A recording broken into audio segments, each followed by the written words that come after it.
You're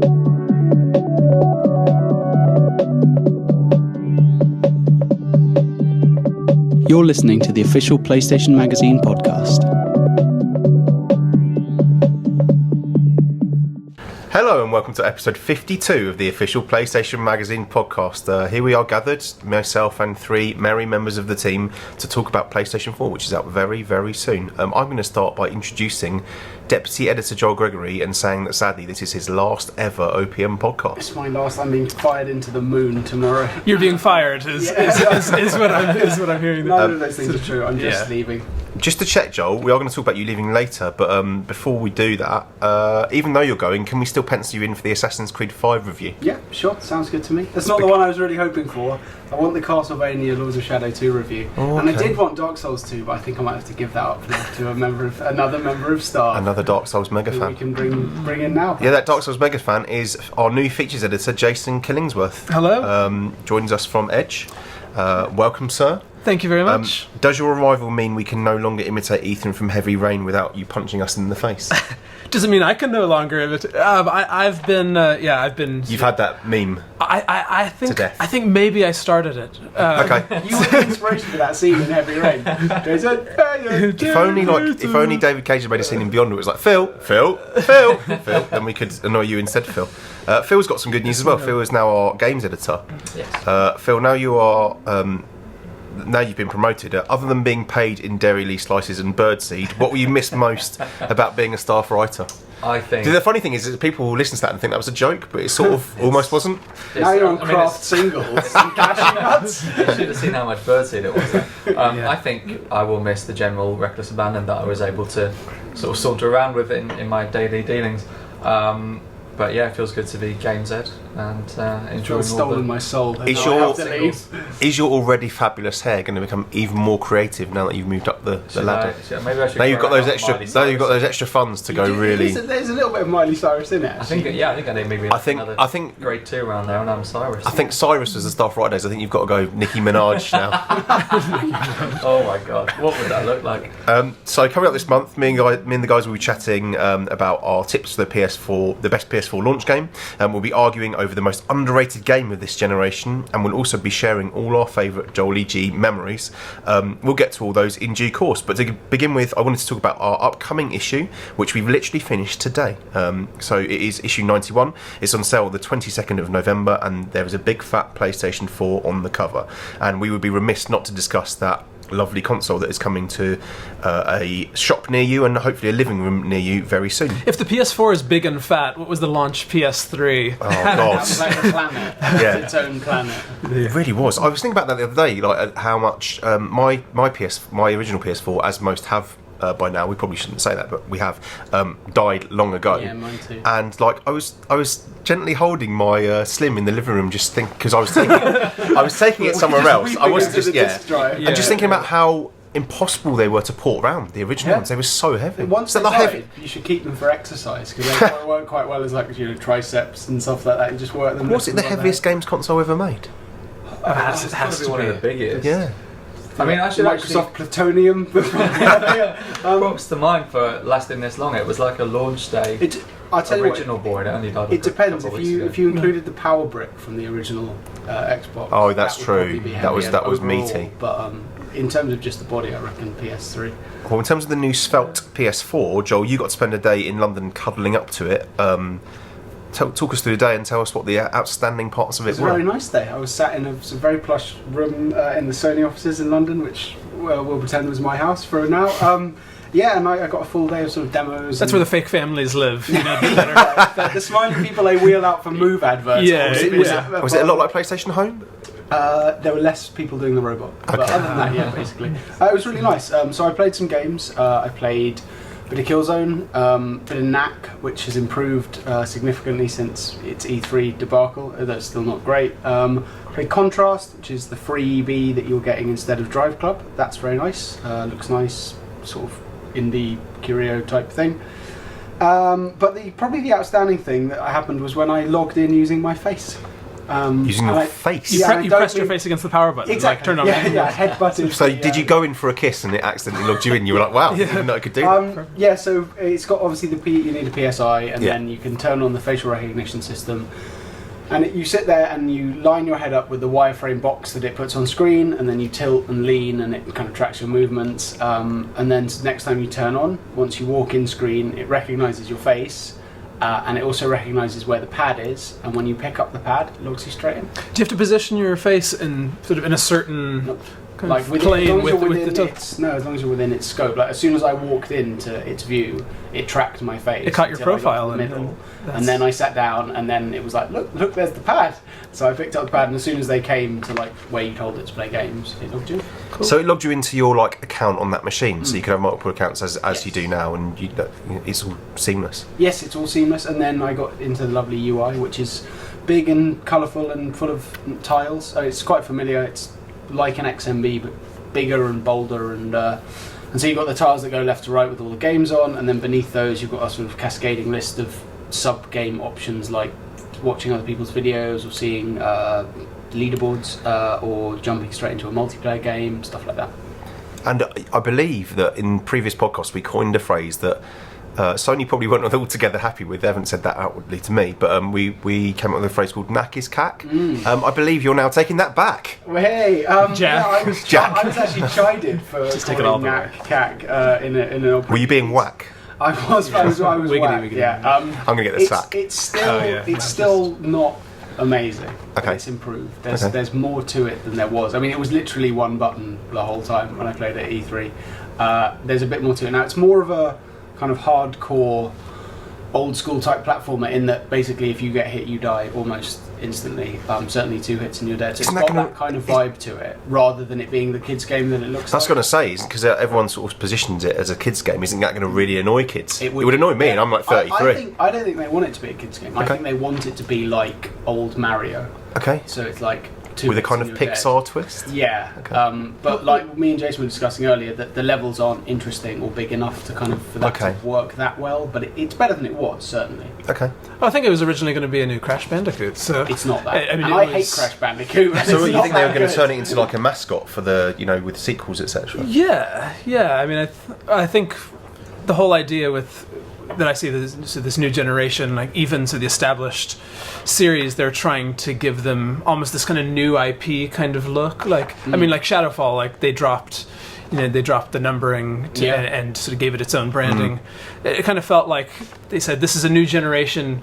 We don't want to feel like it's just sort of the next episode of a previous sort of cliffhanger. They want it to feel really new, and I think like that's probably why they steered away from that Crash Bandicoot thing. This probably will be a new franchise, but possibly not a wildly successful one. There is something fun about using him when he's super tiny to like sneak into vents and stuff, and then he's absolutely massive, like swatting helicopters out the sky and stuff like that. But it's not rewarding in a way that you're not familiar with in kind of better ways in other games. But what I will say is it is better than it was 5-6 months ago. So the stuff you played on the day, what was your favourite thing? I liked Hohokum, even though I had no idea what I was doing. I really liked playing Flower because it was just really relaxing. I was playing it on an enormous TV, like a truly enormous TV, and just soaking that into my brain was really nice.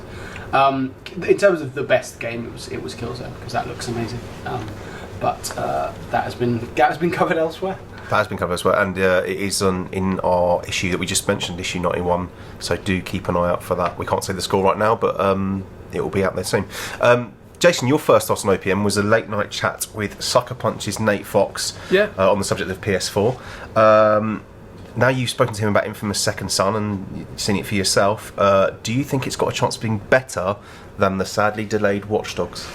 Yeah, I mean, with Second Son, I feel like there's almost a conscious decision to try to steer it in a different direction because they already share this kind of surveillance state, paranoid kind of information age theme. I feel like they're aware of that. Like, they're not in so hermetically sealed of a bubble that they're not aware of any other games in development. Like, they realize they could very easily start to become almost slightly too aligned in what they're trying to do. So I think there are going to be quite different games, but the superhero thing is going to give it a much breezier kind of feel. I think you're going to come home sort of at the end of the day, and depending on kind of what sort of mood you're in. Like, there's definitely going to be a Watch Dogs mood and a Second Son mood. Like, you know, if you're just in the mood to just kind of fly around and shoot fire out of your hands, and then whereas if you're in the mood for some voyeurism and hacking into people's webcams, then you play Watch Dogs. Yeah, like if you're feeling if you had like maybe one too many cups of coffee and you're a bit jittery and feeling a bit paranoid, or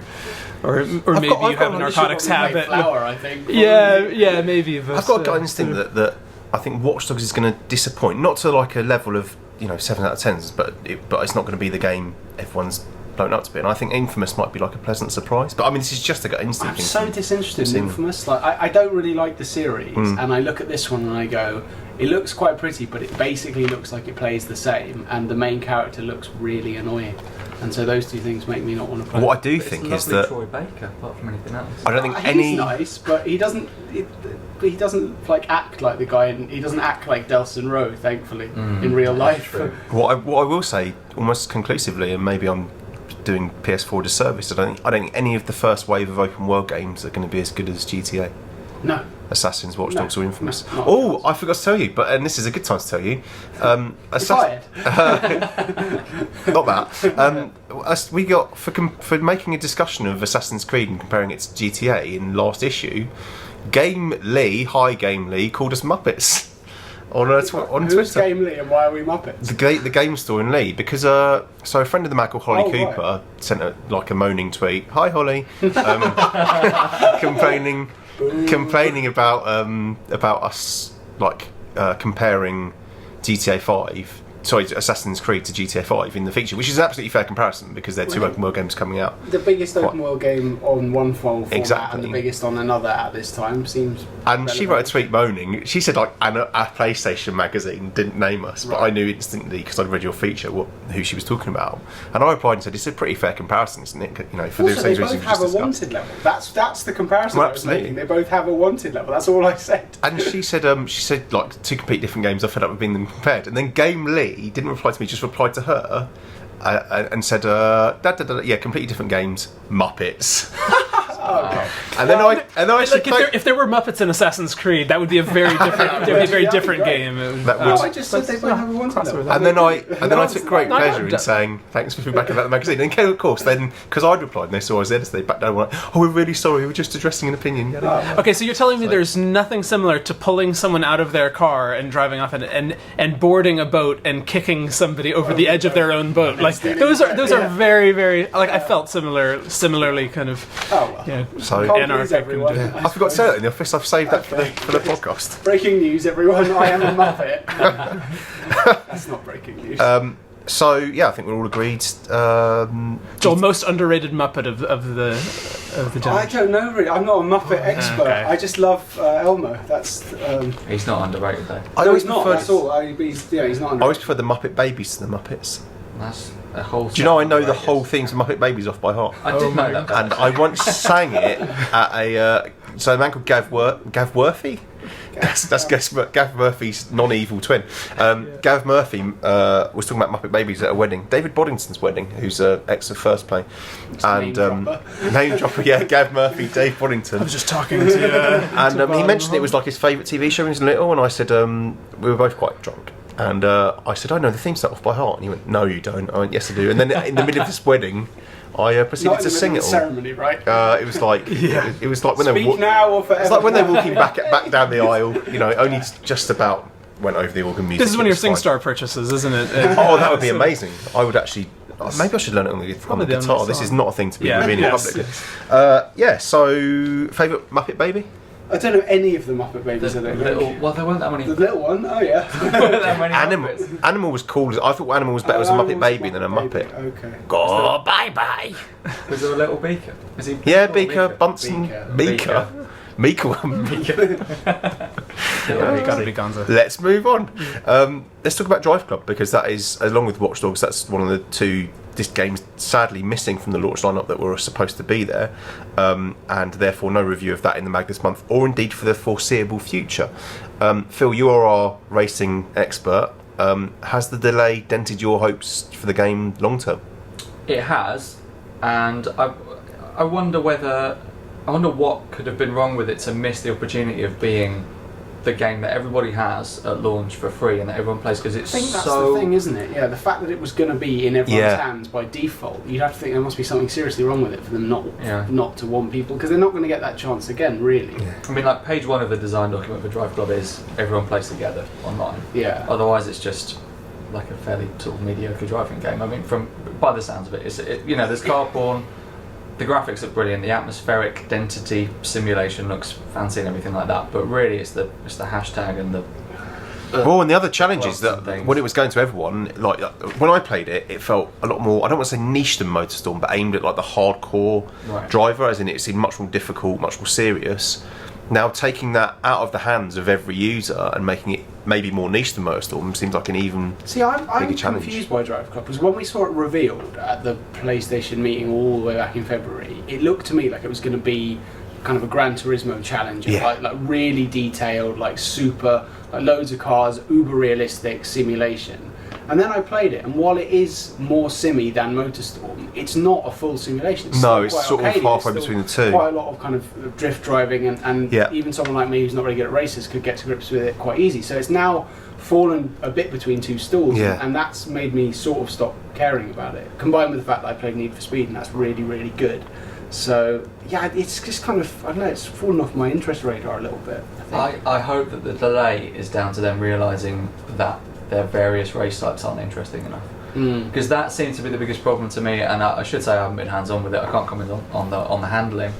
But when I saw the disparity between what they were promising from all the socially connected stuff and what that boils down to in an online race, i.e., like you won't win the race, but you might get some extra points by doing more drifts. It's got these like mini challenges within the races, but the races themselves aren't that interesting. And like even if you compare it to something like The Crew, which is obviously a completely different game, but the types of races in that are quite interesting. Like the handling's not amazing, it doesn't look amazing, but the stuff you're doing is a little bit different at least. Whereas Drive Club, again, it's like it's not completely outlandish and it's not completely immersive sim, so who is this appealing to really? And that's got no one at the moment. It's got to be the theme of successful PS4 games, is games that do something a little bit different with the genre. That's why Killzone, it looks like it's turning out so well, because he's doing something a little bit different, and I think from what we've seen of Drive Club so far, it isn't doing that, and I hope that's why they've delayed it. I hope they've realised that they need that one big USP. I think that's the same probably true with Watch Dogs, is that it looks fine and kind of serviceable in most ways that an open world game needs to be serviceable, but on PS4. Exactly, that like serviceable now, whereas when people first saw it, it looked like it was going to be something completely different, and I think they've gotten to this point and gone, we don't have that. We need 6 months to find it and make it what people believe it should be. It's an interesting point, breaking down the fourth wall for a moment, because one of the things we talked about when reviewing Assassin's Creed and Call of Duty this month was they need to do something more on PS4 to aim the same score as they do on PS3. Like just having better graphics is not enough. Valid, yeah, and I think I'm really excited for a lot of the first wave of PS4 games, but there is that feeling at the same time that they're just reskins. FIFA's doing something a bit different, but with your CODs and your Battlefields, etc., at the moment it doesn't seem like there's any attempt to improve, for instance, AI, which is where you'd hope one of the big is still really exactly one of the big enhancements would come. Killzone's exempt for that, but it's always had really good AI. But yeah, I mean, like Assassin's AI is quite bad. COD AI is. Do you feel like because multiplayer is the focus that the AI isn't as much of a concern for them because they have their actual players sort of for the majority of. It's a bit of a cop out, isn't it? Yeah. It is. Yeah. Just play against real people if you want proper intelligence. I think in COD's case that's certainly true, because so much of their budget goes on server maintenance and DLC drops in the multiplayer aspect. If only they made money every year. If only they were really profit. I think that's a big thing for COD, is they don't seem incredibly passionate about single player, and they do still seem really passionate about multiplayer. So. AI. Same with Battlefield, really. I've heard a lot of, when I hear developers talk about AI, you get some interesting responses, and people tend to think of really good AI as being this sort of this really devilish, like you're constantly being flanked. You feel like the enemy's really so much smarter than you. But I've heard AI designers at conferences talk about the fact that in a way we kind of have this guilty pleasure with stupid AI. Like, in a way we almost want the people who just sort of pop up from behind cover every few seconds. And how long can you enjoy that for? Like, it might be satisfying in a sort of sadistic way, but how long can you enjoy just waiting for someone to be stupid so you win? I think if they're stupid and they've got a really good feedback loop, so that you can predict what they're about to do and then plan a little trap to set for them, then that's fine. But if they're stupid to a degree that you're wondering why you haven't finished the level yet, and it's because there's a man 3 rooms ago just going... I think I want my AI to be more responsive. I think that's what I'm expecting. I want them to act in accordance with what I'm doing and not within sort of preset parameters. And that kind of almost the patrolling kind of stealth game sort of idea, but in combat. That say responsive AI, it's kind of a fudge, and it's not really. Well, Last of Us felt like that feels like the best AI sort of enemy AI that I've ever. However, played. There are moments in that when Ellie sneaks basically into a man's crotch and then away again, and he doesn't see her somehow. Well, there was I think there was a reason. I mean, the reason I would say that is just that you don't want to feel like you're having to account for stealthing with you and then this appendage over here, it would have made the game which breaks the illusion. But it does break the illusion when she's walking in front of someone and they're just not seeing her. So that is it's an illusion breaker, but I'd rather have necessary. that. Than, but that feeling of being stalked, kind of, or. Hearing a sort of a bell ring on the shop door as somebody comes in who's sort of hunting you down in your crutch. Yeah. All right, call it then. It's November the 29th. Sadly, not now, which it was. It's not. You've got $59.99 in your pocket. Phil's got a packet of cashew nuts as well. Lucky Phil. What one game are you buying and why? Me personally, or as a... What one game are you buying and what do you think is the best game? Maybe they're the same. I would buy FIFA. Okay. Because I love FIFA, and I love FIFA 14, and I like the stuff that it's doing on next gen, even though it's not that different. I would probably recommend the average punter buys Assassin's Creed 4 because it's A, very good, and B, will give you an incredible amount of value for money because it's enormous. Okay. Phil? I'm going to say probably Killzone Shadow Fall, because I've played COD and I like it, and I want another shooter, and I think Shadow Fall was the game so far that shows off to the highest extent what PS4 can actually do. And I think for both answers? Yeah, for both answers. Okay. That's my recommendation. It would be Assassin's Creed for me. I mean, I've played it and reviewed it, but there was you kind of just have to decide that you're going to stop playing at a certain point because there's such a massive world of things to do. But I just knew I had another 30 hours of just exploring to do in the Caribbean, and I thought that it just felt like the best holiday destination ever. And I think you're getting into the end of the year, it's getting gloomier. I totally agree with that, it's like dark at 4:30, and being in that sunlit Caribbean, obviously you have the dynamic weather where you can get these really sort of nasty kind of storms coming in, but most of the time it's like glittering sort of crystalline blue water and sandy beaches and people drinking at 10 o'clock in the morning at the tavern by the pier, and I just, to me, that whole vibe of that they caught of that sort of Jamaican nothing, it's a cliche, no problem. I'm not going to do the voice and sound, completely racist. But it just sort of drips with that kind of nothing's bothering you. You're on holiday. It's the start of your holiday, not the end where you're dreading going back to work. It's the beginning where you feel like you have an infinite holiday ahead of you. Loads of time to kill people, just like on holiday. And it just feels so varied. On land, going out into sea, so the boarding, the forts, the side quests. There's a million different. There's always something new, some new little treats. Sounds like Jason quite likes Assassin's Creed. I did. Maybe you're not doing the Assassin's 5 review either. I did. We talked about it. But I think the tail and eavesdrop missions that are kind of the log of dog crap and floating in the soup, exactly. I think that's going to represent such a small fraction of most players' experience with the game because you're going to play through that that storyline, and there's some really nice kind of twists and turns and some nice variety in there. But that's not going to represent the majority of the normal player's experience. I thought was a real letdown. We shouldn't go too deep into this, but I thought the AI was still really bad with the enemy AI. This is where you end up fighting at Joel's leaving drinks. Both in terms of when you're sneaking up on them and when you're in direct combat with them, I thought the AI was a real letdown. I never forget Andy Kelly and Dave Meekleham having a discussion like this about Yakuza, and within three sentences, one did called the other the C word. Yeah, exactly. Incredible. Yeah. I'm going to continue a recurring theme, not by calling anyone the C word, but by choosing FIFA 14, my personal choice, and the one I'd recommend to everyone, because I think except Leon. Leon can play MLB The Show when that comes out instead. I think it is one of the few games that is really looking to do something new, both graphically and AI-wise and next-gen. And I don't think all the AI stuff is there. I think it still feels very familiar if you played the current Gen 1, but I think it's certainly another step forward. And I think it's one of the few games where, and this has happened to me, I went and played it at EAHQ, and I couldn't go back to the PS3 version. Right.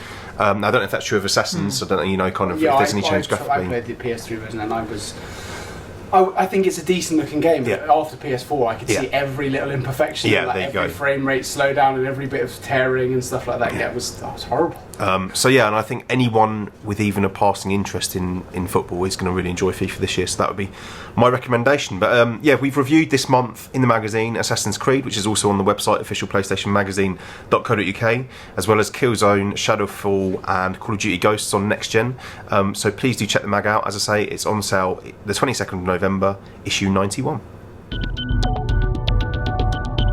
Alright, so if you remember the last month, we introduced a couple of new regulars to the podcast, and we are going to continue those regulars now because they were really successful, if we say so ourselves. The first one is our Game of the Month, where we... I wonder what happens here. Anyone want to guess? Yeah, this is where we do the hula dancing, yeah? Yes. Cool. Oh, Phil, you can twerk. Alright, Phil, why don't you tell us your Game of the Month and what it is and why? Okay. It's a really tough call between two very, very different games. One of them is Call of Duty Ghosts, which I've just talked about so much to everybody, convincing them that it is really good, and because there's a certain amount of cynicism towards Call of Duty, and some of that's deserved because it's doing a lot of the same old COD things, but it's doing them in a really entertaining Phil way. loves Call of Duty Ghosts so much he started watching YouTube videos of it at home because I want to play the multiplayer so much. Phil. Especially I'm holding up for the PS4 multiplayer already, and I can't play it yet. You've got it bad. I was just watching the videos online. I was just watching people killing each other, and that was like halfway there to having fun. You know the Homer Stonecutter voice, like shut up. You know what I'm talking about? Yeah. There was a period in the office when Phil came back from the review where you were sort of debating the score, Phil and Joel, and Phil was like, I want to give it an 8. And Joel was like, you're giving it a 7. It doesn't sound like an 8. And I've never seen such an impasse between you two where, like, kind of, I think you were sort of torn and you want to go up, and you were, as the man who oversees reviews, sort of like, are you sure? As is my role. Are you sure? And you did settle. When's the embargo? Can we talk about the review score? Everything's up and online and in the ether already. Fine, so we can. So you settled on an 8. I settled on an 8. I did score one game higher than that this month though, and that is little known PSN title. Oh God! Stick It to the Man, which no one believes. I really love this. It's a 9 out of 10, but it is a 9 out of 10. Just like IL2 Sturmovich. Yes, exactly like that. Except rather than being a brutal flight sim, it's I guess a platformer. The really good thing about it, I mean, it's solid as a platformer, and its visual design is really, really engaging as well. Its writing comes from one of the Adventure Time guys, and it makes you laugh about once every 10 seconds. That for a video game is extraordinary. Yeah, that never happens. Yeah, it's like there's a lot of fourth wall stuff. There's a lot of it kind of feels, and I said this in the review as well, it kind of feels like sitting down to like a Saturday morning cartoon when you're a kid. It's a sort of puzzly platformer, isn't it? It's like a puzzle. I can't even begin to. You've got an enormous like neon pink arm coming out of your brain. I know I have, but which that's not his arm. Control and it's horrible imagery. And you use this arm to sort of swing around, and also you can read people's minds. And you just sort of flip around from A to B, just making everyone's life better. And that's what I really like, is that all the puzzles, the end game of each puzzle, makes every single character's life a little bit better. So in a way, it's a lot like Call of Duty Ghosts. Much the same way. Yeah. Okay. I really recommend. I mean, it can't be more than a tenner. Please go and buy it. Please play it and convince me that I haven't gone mad at this game. Yeah. It's a genuine. I heard good things from people who've seen it and played it before it came out. So it's like Tim Schafer funny. It's genuinely really funny. Jason, game of the month. Gosh, I've already talked so much about Assassins. Like, I mean, that would be the answer. Okay. Like, I've already sort of talked about why I love it, but this might be stepping on Joel's toes. But I just to talk about something else. Proteus. I'm leaving. Yes. Maybe if we can have sort of a Proteus loving. I think it's really well suited to the Vita because it is about capturing a feeling. I mean, the island that you explore, you sort of start out kind of almost sort of wading in the ocean, like, and you sort of make your way aground, and then just wander around a beautiful place, and the music is really just beautiful and reactive to kind of what you're doing, and there's no pressure, like there's no score to track. And I am like a high score. Readers will find out very quickly that I am a high score junkie and stuff. Okay. But this was great because there's no score. There's no timer. There's nothing. It's a bit like Hohokum in that regard. Like there's nothing to stress you out. It's all about just feeling good and wandering around and like just seeing interesting little things and just wandering off and being distracted by them. It's like a pleasant distraction that just keeps on sort of unspooling. I mean that's my choice. How much is it? It's a tenner. $9. And I think like you with Stick to the Man, it just made me happy. Like in a slightly different way. It's not funny, but it's just really pleasant, and I kept just smiling while I was playing it. I'm the opposite of you. I hate high score chasing. I find it really stressful, so I don't do it. So even when things like Hitman Absolution has that high score overlay to it, that for me really damaged my enjoyment of the game because I want to be able to do stuff without being punished by a scoreboard. So the fact that it was free from all of that, I really loved it. And as the seasons change and the art, like the way they use, it's very similar and very basic art assets to create a whole different vibe. I thought it was really, really impressive. The music's lovely, and it's just a nice place to go for half an hour, away from the real world and the sort of gritty world of shouting gaming. It's just a really nice place to exist for a bit. And like you said, there's always what was that over there? And I'll go and have a look at it. And you don't have to. And the signposting is really good in that regard. You kind of see something out of the corner of your eye that you can look at if you want, but you don't have to, and then you just kind of leave. And I like the fact that when you exit the game, the character just closes his eyes, and that's how you leave. I know, and we were talking about kind of the next generation and games sort of surprising us and doing different things, and it's happening now, kind of, in the indie scene, sort of just there's a bit more room to experiment in that scene. So I think a lot of players will find it refreshing just to see something that maybe just topples their expectations a little bit. And I think it's the kind of game that if you think you might like it, you will really like it. But if you look at it and go, "This is nonsense," there's no way it's going to change your mind. It's just stay away. You'll know very quickly if you'll like it or not. But if you're even slightly inclined towards it, I think people will really like it. I think it's a tiny bit expensive. Sorry, that's the only thing I'd say. I now feel awful. What? I now feel awful. What's yours? Because you've chosen something sophisticated and intelligent and delicate, and I've chosen... Are you going to body slam our... WWE? I am. I'm literally body slamming it. WWE 2K14. What have I done? Now I feel really bad. It takes all kinds. Maybe I'll give the excuse that I have a child, and so I have to play games and... Also, you really like wrestling, so and I really like wrestling. Helps. It's just really... The trouble with this game is what we were talking about earlier about bringing games on year by year and to next gen, etc. Is it doesn't really come on that much year by year, but it's still really solid. So it kind of never drops down to 7 levels, but never approaches 9 levels. It's just always very good. Right. Okay. And every year they kind of rip out the old sort of main mode and put a new one in. So this year it's 30 years of WrestleMania, and in terms of fan service, that mode is everything you'd want from it. So pretty fun, actually. Yeah, you get to play all the old matches, wrestling fan, like Hogan against Andre and Rock against Austin, and kind of when you're doing matches, you don't just playing the matches and when you win you move on. There's cutscenes that sort of seamlessly kick in and come out again, like when you perform certain tasks. So, for example, there's a famous moment in the Andre Hogan match where Andre goes to headbutt Hogan outside the ring, and Hogan moves and he like headbutts the turnbuckle. And you know, if you go outside the ring and you stand next to the turnbuckle, then that kicks in automatically. And after it's happened, then the sort of match moves on. And by like for each match, you get 3 or 4 tasks that really if you complete them, you unlock sort of their outfits from the time, etc. So like they just do a really good job of it. It's used again, even though the publisher has moved from THQ to Take-Two. They just do a really good job every year use of like delivering in terms of fan service, and kind of listening to what in terms of the main mode, listening to what the consumer wants and making it. But at the same time, there's still a few little flaws there. The same thing people would probably say about FIFA. There's still a few little flaws there where you kind of scratch your head and go, how have they not realised that? There's a line of commentary about Jerry Lawler says you hit someone in the head and he goes, after that he's going to be eating soup for breakfast for weeks.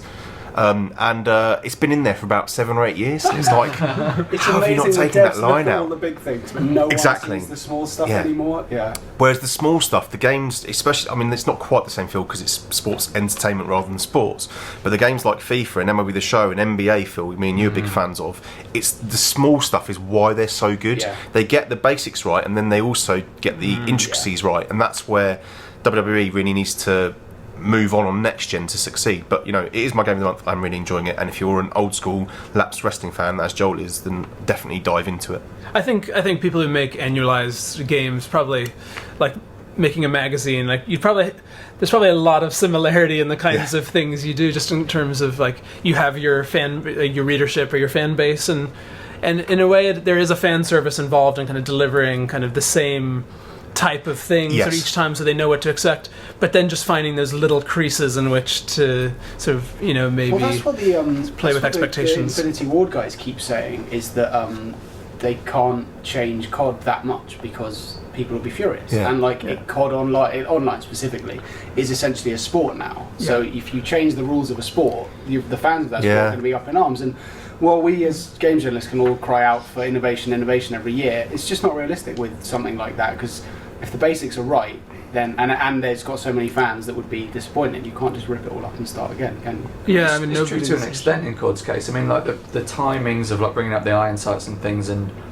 knowing like which class of gun is like a 1-shot or 2-shot kill, like that's sacrosanct for tournament players. But they've changed like 30 weapons this year, and they've added a bunch of but that's what I'm talking about. You can change the small thing, but you couldn't suddenly just like rip the rules up and start again, because you'd have a riot. Look what happens when they change the stats of one gun. Yeah, it's true. If they did that, they would actually probably have a riot on their hands. I think if they did just rip up the rulebook and start again, people would throw a hissy fit on Twitter for a few weeks, and then they just go back to playing the old game. Maybe. As long as they kept the servers up, it would be fine. Yeah, maybe.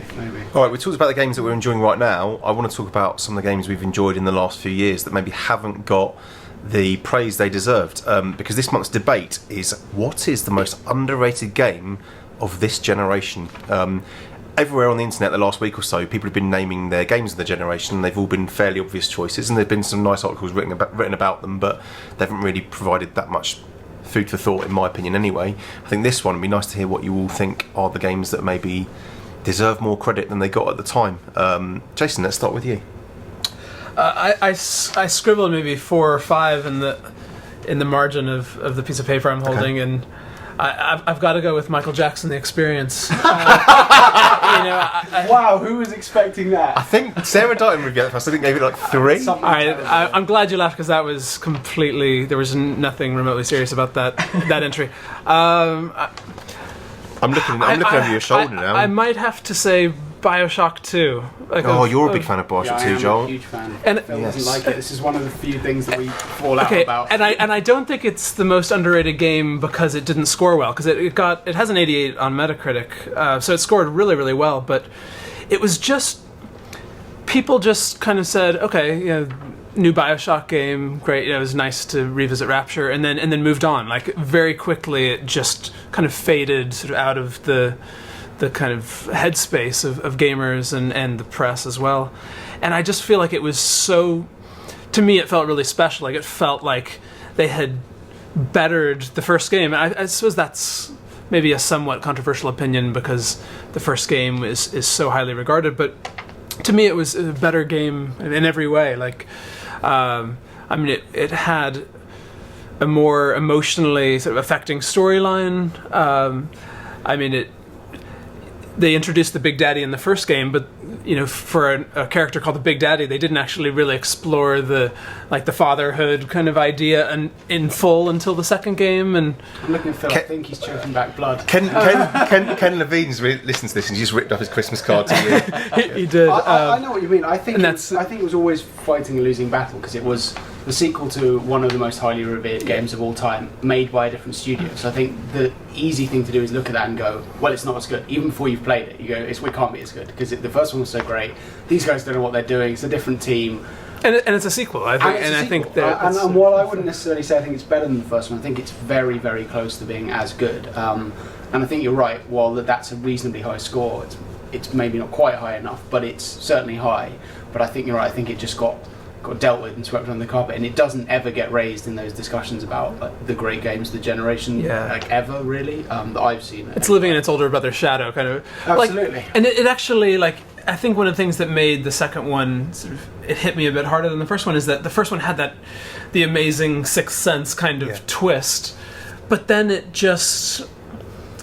kind of just spiraled out of control and sort of ended on a bit of a shark jump. And this one, I felt like it had this slow march where it started off somewhat unremarkable. I mean, you got to play as a Big Daddy, and that was an interesting little twist, but then it just kept kind of steadily building and building, and it actually had it kind of ended right where it needed to, sort of in this amazing sort of emotional climax. And games are notorious for not knowing how to end, and there's so few games I could probably count on one hand the number of games that end really well, story driven games that end on a really, really satisfying note. And that's just, I mean, I suppose I had my first child on the way just a few weeks after I played the game, and so all the themes of the game probably just hit my life at kind of a very sort of opportune moment, and maybe that's why it did so much for me. But you agree with all that, right, Phil? I'm going to pick my battles, because I've got a fairly contentious underrated game myself, so I'm going to let it all slide. Go on, let's hear your fairly contentious underrated game. Well, the first games that I went to in my head were Dragon's Dogma. I've talked enough about that. I can't. Because we basically based these on what they scored on Metacritic versus what we think they should have scored. Dragon's Dogma's at 79. That sounds about right. You gave it an 8. Well, this is it also. I brought Azura's Wrath, and then remember that I gave it a 7. Yeah. So I don't really have a leg to stand on with those. I've gone with Driver San Francisco, because I think it's one of the games that in 2013 people bring up and they're like, oh, that was really good, and everyone goes, yeah, that was really good. And I think people at the time maybe were a little bit scared to give it the big scores, in case they thought they'd gone mad. That's maybe the opposite of Bioshock too, in that people at the time liked it and then forgot about it, whereas with this, people forgot about it or overlooked it and then subsequently went, no, that's really good. I think all through preview people thought that Ubisoft Reflections had gone absolutely mad with. Well, I was there when they revealed it, and it's difficult not to think they've gone mad when they reveal that concept to a table full of totally bewildered looking games journalists who are going, he's driving in a coma, is he? Yeah, and then he's jumping between, okay, you guys lie down for a bit, we'll be over here. And I think it's remarkable that they pulled it off so well, absolutely. And managed to create a tone consistently with the story that didn't jar with that mechanic of jumping. No, it's coherent in its own world, isn't it? Like, you have to accept its reality, but within that reality it kind of works. I mean, again, it's no more far-fetched than Metal Gear Solid, let's face it. Very few things are. It hasn't been slammed or anything. It got 83 on Metacritic or something. It's like 79 on PS3, which I think is criminally low. I also think criminally low. I think it should be somewhere towards 90. Okay. Oh well, that is because quite low. Apart from anything else, I really would like to see more narratively focused driving games. That's a hard thing to do. I think that's right. I don't always want a driving game to be either an officially licensed title or inherently competitive.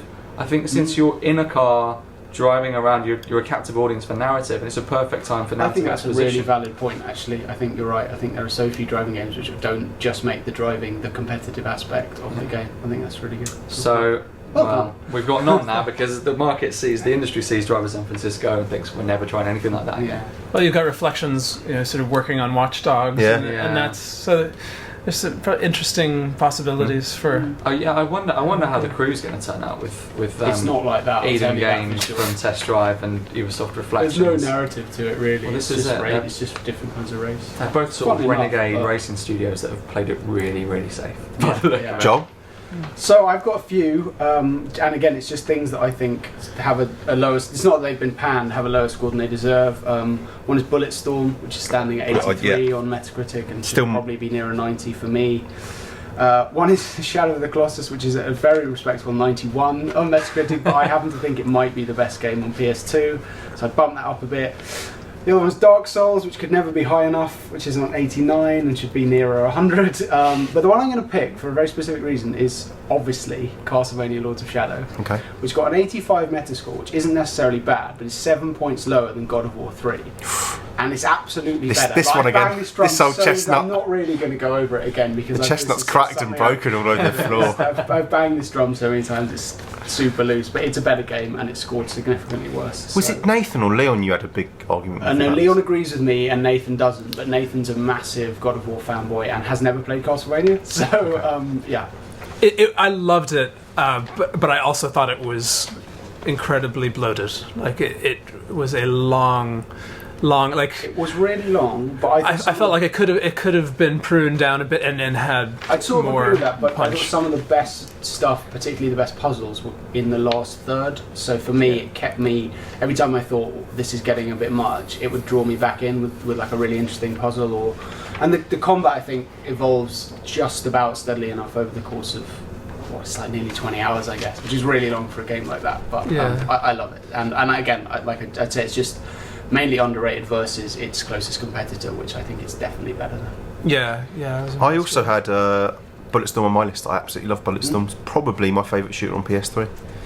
Just because of its pick up and playness, the high score stuff, the ridiculousness so of funny. the kills. I love Yeah, that game. just It's certainly the regular. game more than any other on PS3. I wish it got a sequel and feel saddest that it I'd didn't. really like to play more of that game. Yeah. And the other one I'm sad never got a sequel and was also brilliant was Enslaved.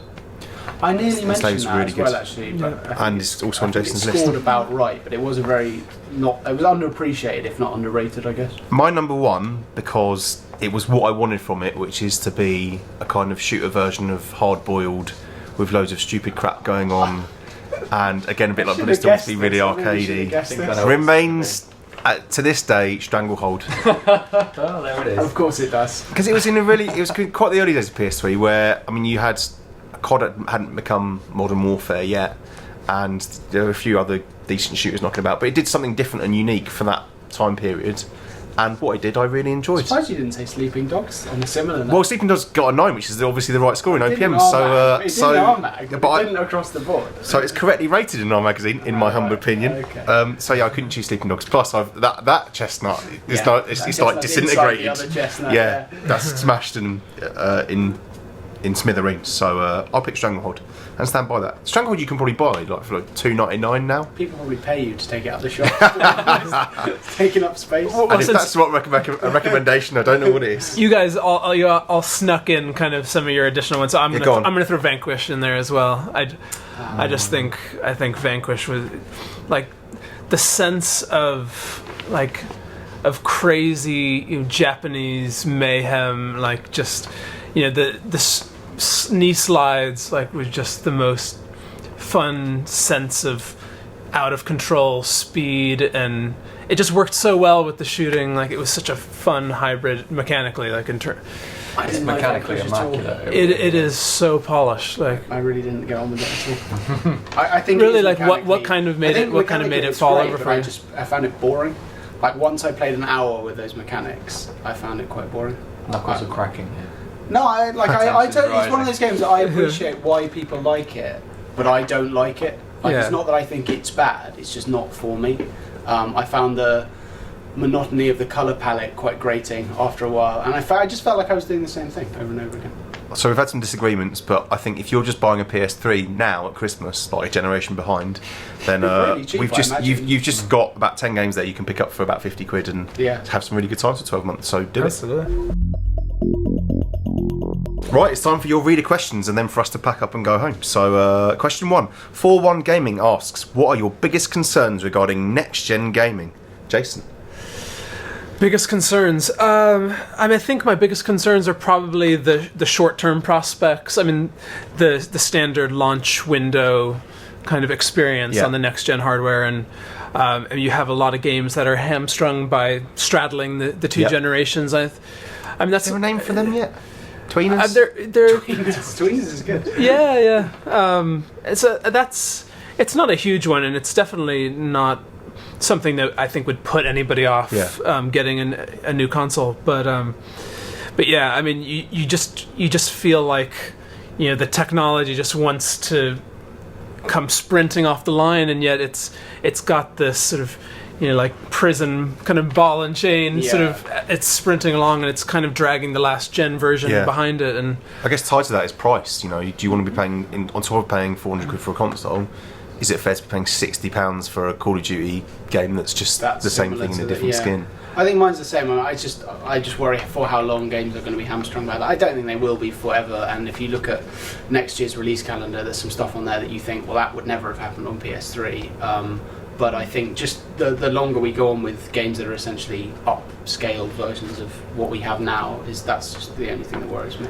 I suppose I do have another worry, and that's just the escalating kind of cost of game development, of AAA game development. Yes. That probably bears mentioning. And I mean, with new technology, I think fans are insatiable. Like they kind of have impossible demands, and I think game developers, especially in terms of graphics. Oh yeah, absolutely. I mean, that's kind of what I have in mind when I mention that. But I think developers really want to meet and exceed those impossible demands. So like when Ubisoft has 8 or 9 studios kind of working on the same game, and I just wonder, like, how far down that road can we go before the whole enterprise just becomes so risk averse and so like insanely let's enjoy it for now. Untenable. But I know it does feel like a bubble that's sort of almost the bursting point. That's like, let's just party while the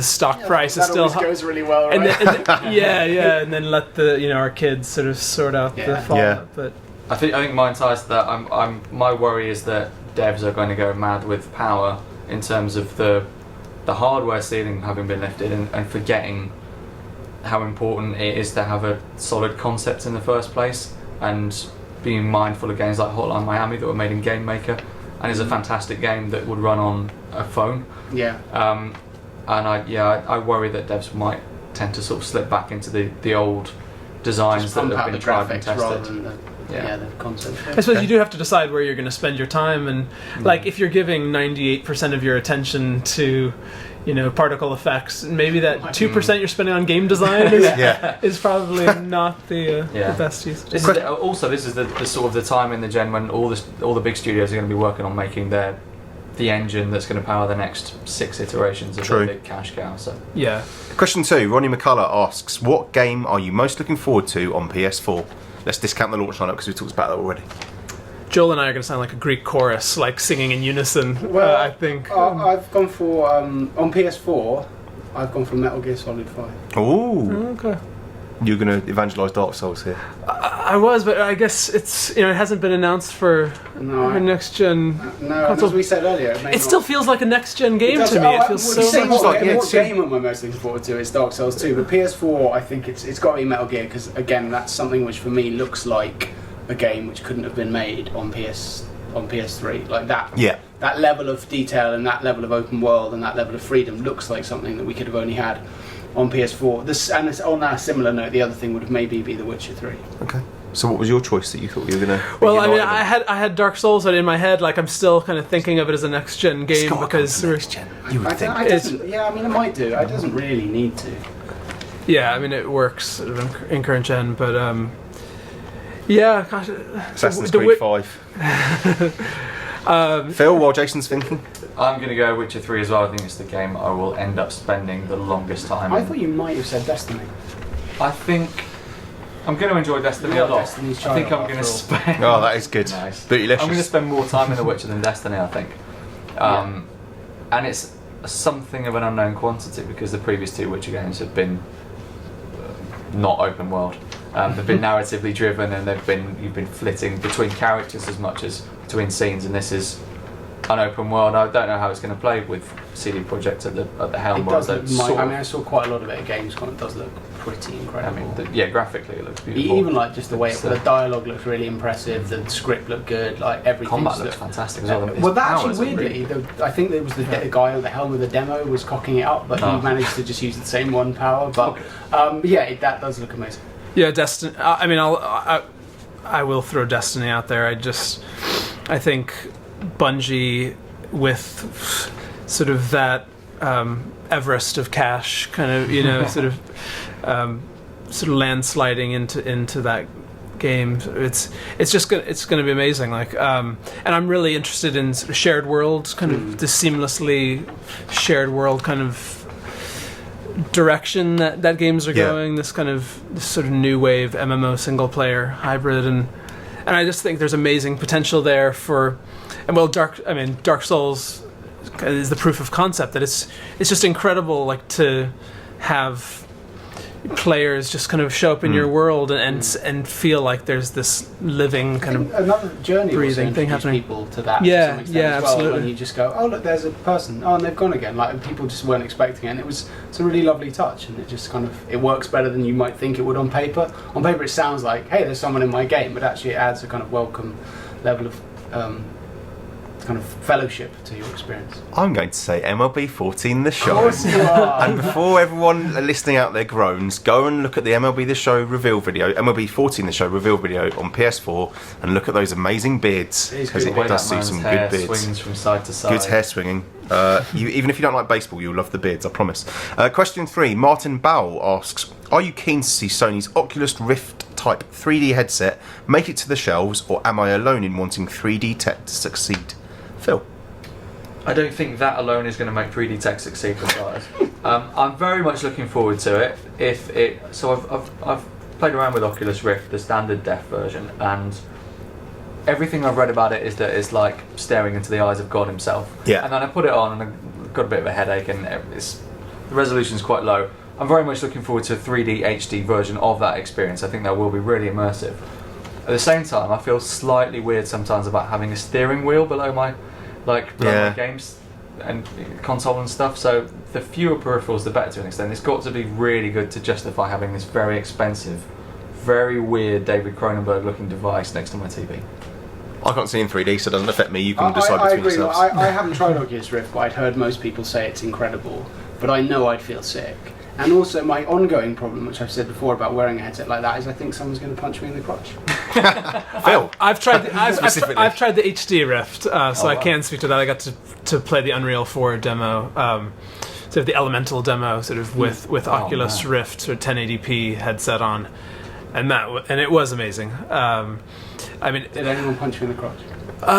No, because I think Brendan Iribe, the CEO of Oculus, kind of wanted me to have a really good sort of experience with the headset, so he made sure to not deliver or allow somebody else to deliver. Does it not create like sweat issues? Does it not make I imagine? No, but wearing like goggles or things like that always makes your eyes sweat and your head sweat. Yeah, like it doesn't. 6 hours of that or something, it's going to hurt, right?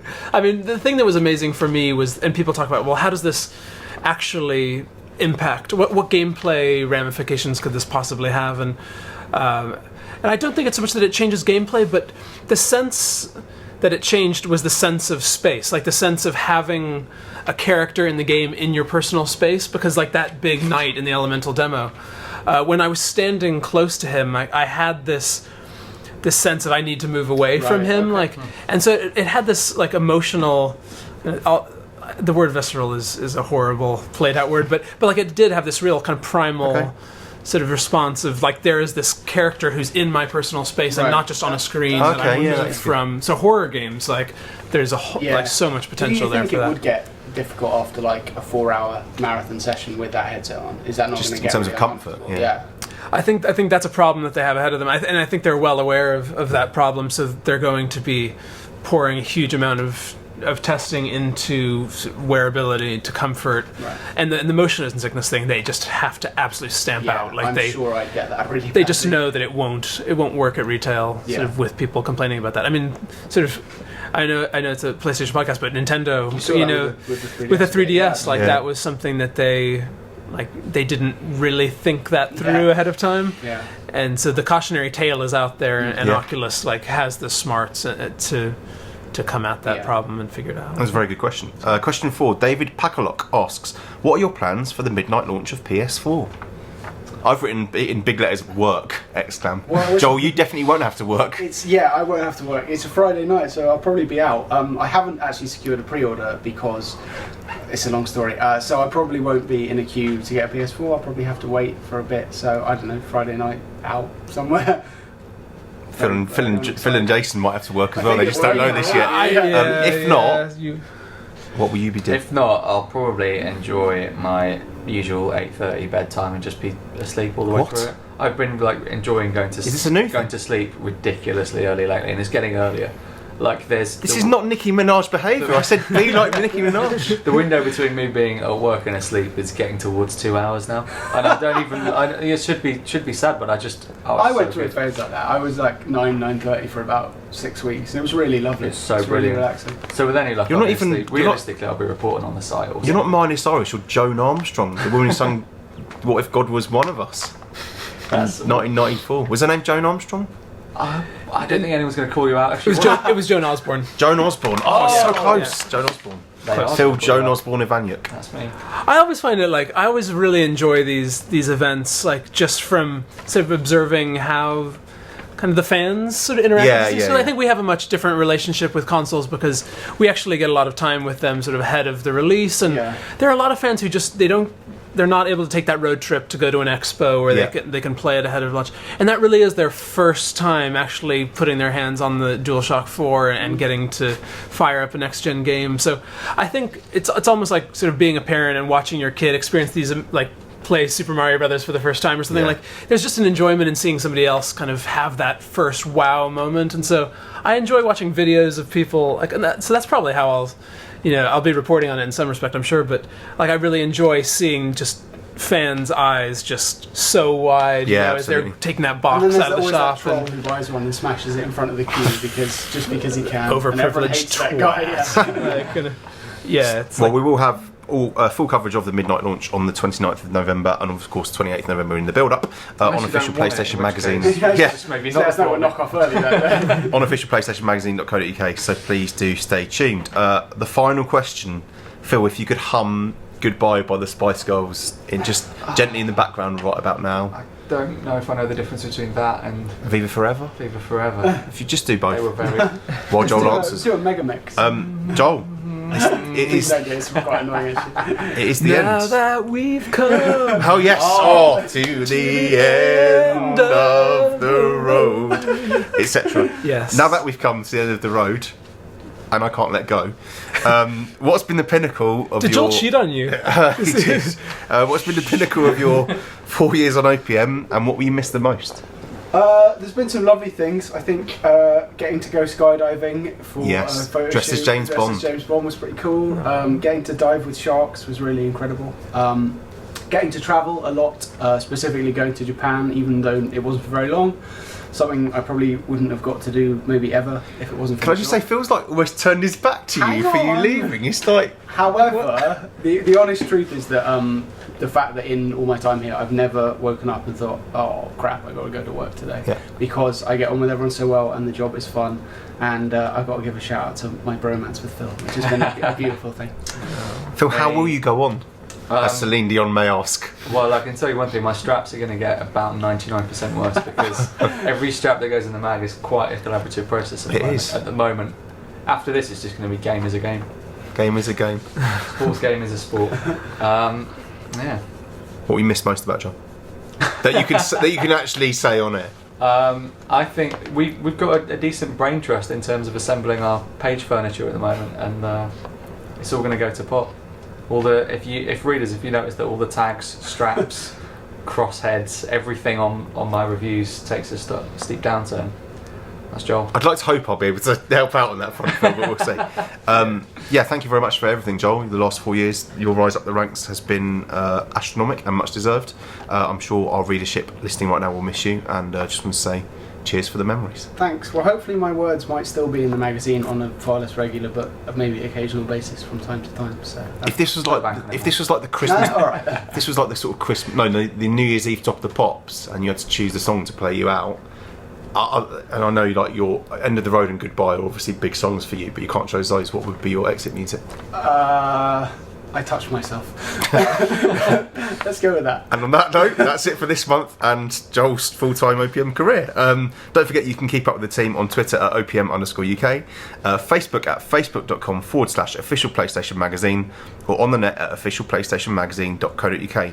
Next month, Jason, Phil, myself, and a new person will be talking your and our favourite games of 2014. So listen out for that. Until then, keep it official.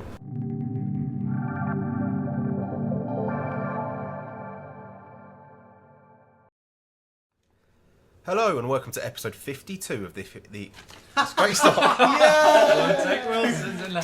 You can't even drop the mic because it's on the stand. So that's